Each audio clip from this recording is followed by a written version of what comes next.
Hello, darlings, and welcome to Care Off Book. If you're new here, hi, I'm Carolyn, and if you're not, welcome back, because this video, I am going to defend Katy Perry with her album that came out. Are you sure about that? This is going to be the worst defense video because I'm here to talk to her like, you know, a friend fan. Like, Katy, we've known each other for so long, girl. I've known you. You have no idea who I am. Okay, wish me luck. Just get through it with me, okay? Because there's a lot of hate towards Katy, and I just can't allow it. Leave her alone! Katy Perry has been a huge part of my teenage dream.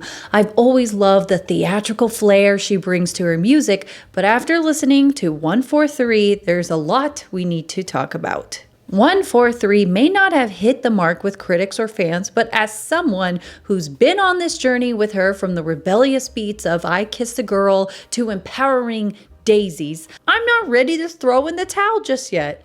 Let's explore where the album stumbled and how she could turn things around.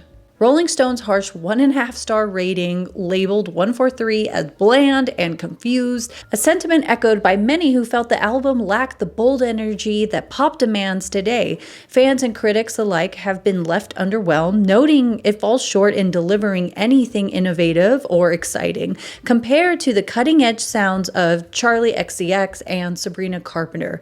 Perry's latest effort seems to miss the pulse of what's driving pop forward. Just because you think it's over doesn't mean it's really over, and if you think it over, maybe I'll be coming back again. There's also a glaring lack of emotional depth. Critics have slammed the album as feeling phoned in, missing the emotional punch and creativity that made Katy's earlier work stand out. Songs like Truth and Woman's World are getting the worst of it, called out for lacking both lyrical substance and musical innovation. Another big controversy centers around Katy's continued partnership with Dr. Luke, a producer mired in serious allegations. For a lot of fans, this is a deal breaker. Dr. Luke, a major player in the music industry, has been embroiled in allegations since 2014 when Kesha accused him of sexual assault and emotional abuse, leading to a high-profile legal battle. He denied the claims and countersued for defamation, but even with the unresolved nature of the case, Katy's choice to keep working with him has raised some serious ethical concerns. Fans aren't forgetting. So I listened to the whole album, and here are my honest thoughts. It's not great. First off, I couldn't figure out why Katy Perry's album was called 143.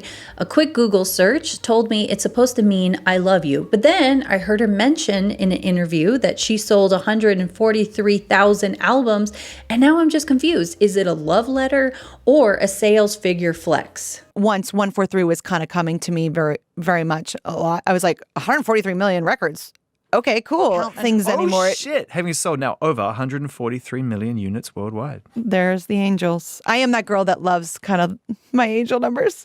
So if you're listening to that clip, she also mentioned like her angels, and I decided to go ahead and look up the angel number 143. Angel number 143 symbolizes a new beginning in your life. A new season is coming your way, and you are going to change your life completely. A new phase or stage in your life is going to bring a lot of interesting and positive things to your life, but some of them could even be bad. Number 143 means positive thinking. The professor is here. So I just talked about the album 143. I think that she's leaning towards angel numbers. Sir, what do you think it is that Katy is trying to use 143 on the album for? Sir, come back. Come back. You mysterious figure of a man. Sorry for that rude interruption.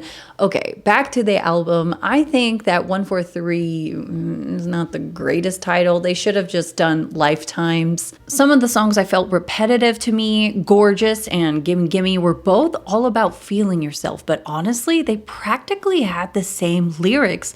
Then there's I'm His, He's Mine, which is also a self-confidence anthem, but this one stood out as the clear winner. It's way catchier, and I love that they focus on feeling good for yourself, not needing anyone's approval, just knowing you are enough. So out of 10 songs, 3 basically delivered the same message, but only 1 really hit the mark. And there were songs that I liked, not loved, but I liked. Artificial gave me E.T. vibes, and I'm here for it. I mean, it is sweet and touching. I just wish in the lyrics Katy answers the chorus's question. One day when we're older, will we still look up and wonder?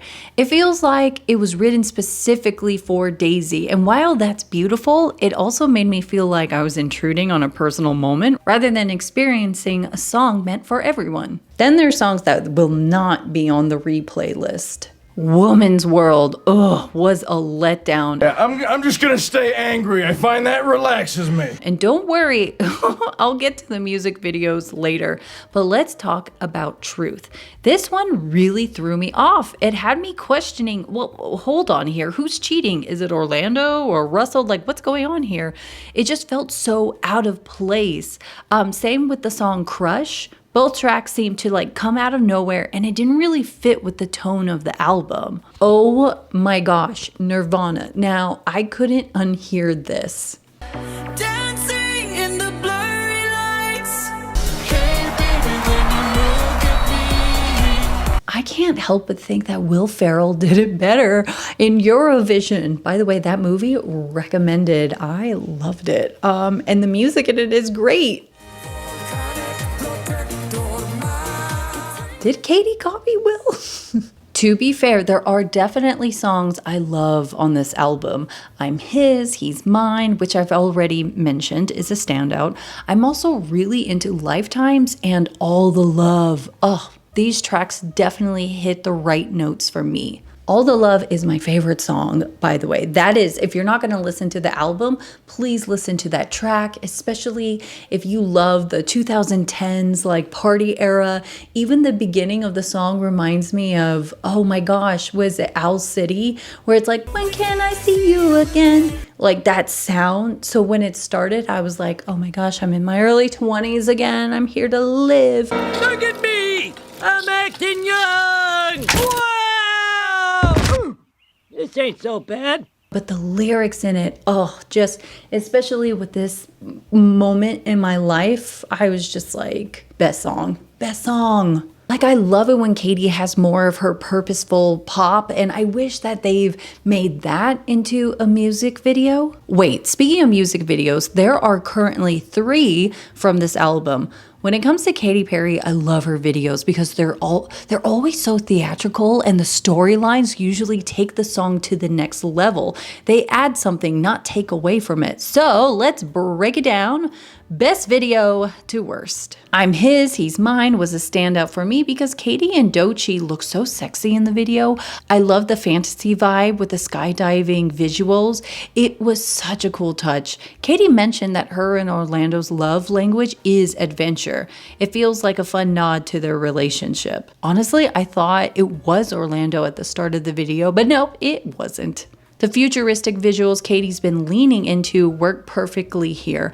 And what I love most is that you still get to see her personality shine through. She looks amazing, but she's never afraid to sprinkle in a little humor, which is so her. Lifetimes is one of my favorite songs on the album, especially since Katy wrote it with this beautiful sentiment she shares with her daughter about loving her in this lifetime and the next. So when the video came out, I was a little disappointed.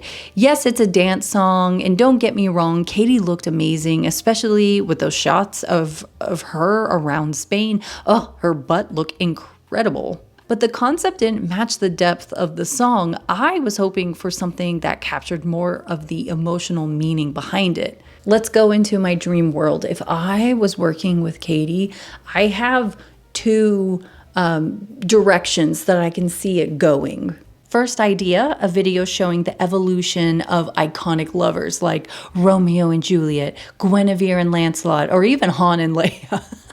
Well, hold on that. Hold on. An even better idea would be something inspired by the movie What Dreams May Come, starring Robin Williams. That would be amazing.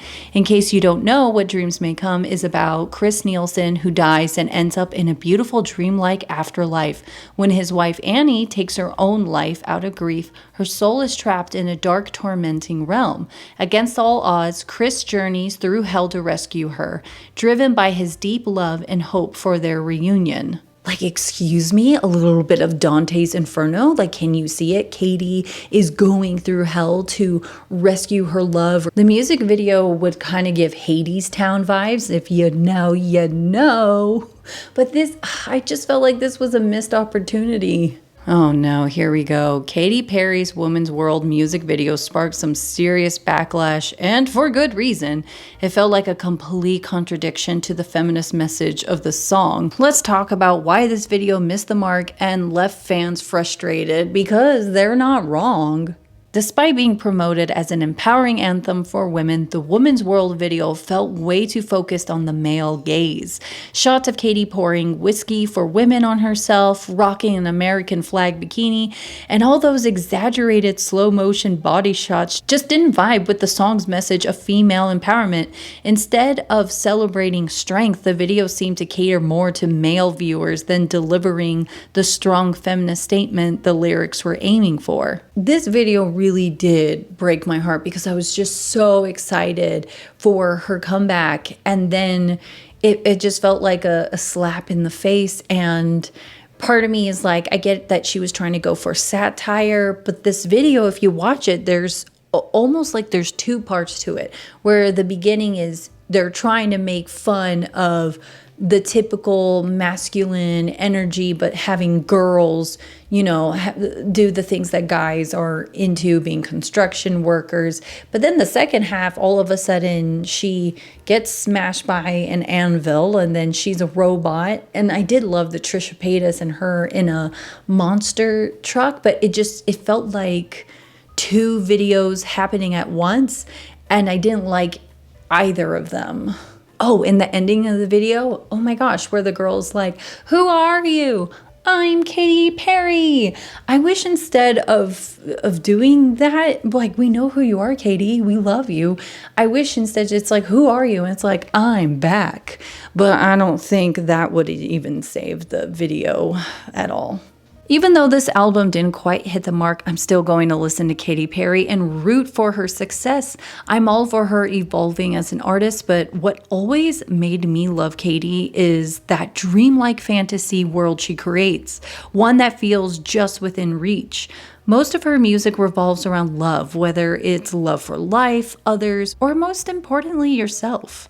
I just hope she continues tapping into that playful style we know and love while also evolving with deeper lyrical content. She doesn't need to chase trends, but a bit more emotional honesty, like she showed in Never Worn White. It's wild to hear Katy in interviews where she comes across so open, free, and as she says, grounded. Like 143, it's kind of three different things. It's the quintessential me with empowerment messages and uplifting messages, and then it's real dance, and then it's real rhythmic, and that's kind of the body of it. But it's definitely just still a chapter, and I think time tells your story, you know? I find myself thinking, wow, she's really come into her own. But then I listen to some of her recent songs, and it's like they don't match up to the woman she's become. Is her vision getting lost in translation, or is she being misled by the people around her? It was him. And that dude hiding behind that girl right there. There's this clear disconnect between the mature, confident woman Katy presents and the music she's releasing right now. It's like the pieces aren't adding up, and I can't help but wonder what's really going on behind the scenes. At the end of the day, Katy Perry has been a pop icon for over a decade. Sure, 143 didn't quite land, but I know she's still got that firework in her. I'm sticking with her, and I hope she's finding her way back to what she does best, making music that brings pure joy. Anyways, darlings, that's it for today's video. I would love to know your thoughts. Like, have you listened to some of the songs, or is it just the music videos? Are you a fan of Katy Perry and will continue to be a fan? Or was this sort of your, like, I don't know if I could give her another chance? Love to know your thoughts. Also, if you love musicals, Disney, and performances, please go ahead and like and subscribe for more content on this channel. And yeah, that's it. So take care, darling. 'Cause baby, you're a firework.